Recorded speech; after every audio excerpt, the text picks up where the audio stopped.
Shalom, pasamuan kinasih ing Gusti Yesus, kula Diaken Eni Lestari saking GKJ Sabdo Sumunar Klasis Kartosuro badhe nglantaraken renungan Sabdo Winedar ing dinten menika Jemuah 19 Juni 2026 kanthi jejer nggelaraken sabdaning gesang.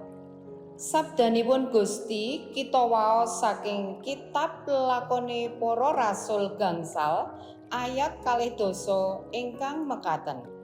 Padha menyanga ing padaleman suci ngadeka lan nggelarna sakabeh pangandikaning urip iku marang wong akeh. Amin. Pasamuan ingkang kinasih, para sakabetipun Gusti Yesus katimbalan supados gelaraken Injiling kawilujengan dhateng sedaya umat ing bumi. Gelaraken utawi nyariosaken bab kawilujengan saking Gusti Allah ingkang sampun kababar.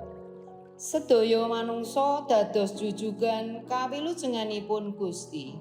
Mila sedaya manungsa sageda nampi kawilujenganipun saking Gusti lumantar pakaryanipun Sang Kristus. Ing kitab Lelakone Para Rasul, para sakabat sampun nampi mukjizat saking Gusti.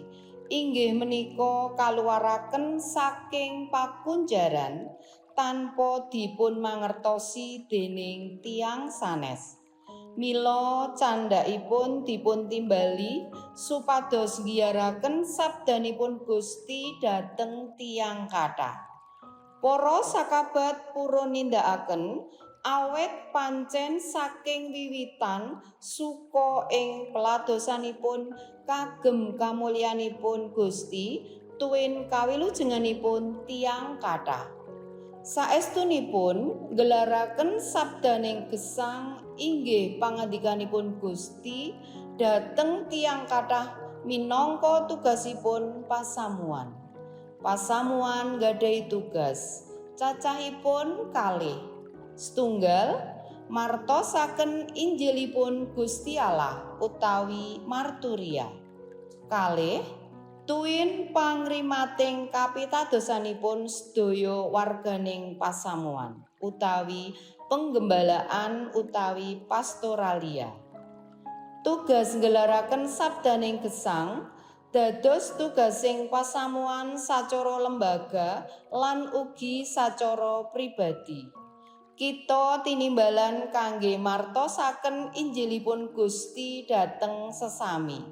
Inggih pawartos bab Gusti Allah ingkang tansah nresnani sedaya manungsa. Isinipun Gusti Allah sampun maringi kawilujengan lumantar pakaryan kawilujengan ing Gusti Yesus Kristus.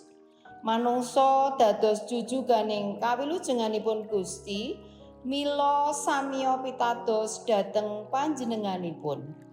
Manungsa gesang awit sih nugrahanipun Gusti, mila tansah atur panuwun ing salampahing gesang.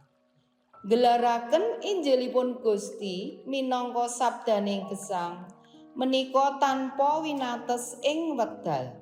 Salamining gesang rikala kita tasih ambegan, kita sami katimbalan nindakaken kewajiban menika.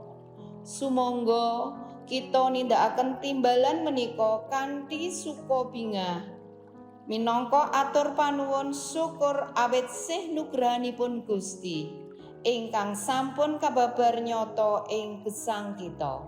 Amin. Mekaten renungan Sabda Winedar ing dinten menika. Gusti Yesus berkahi.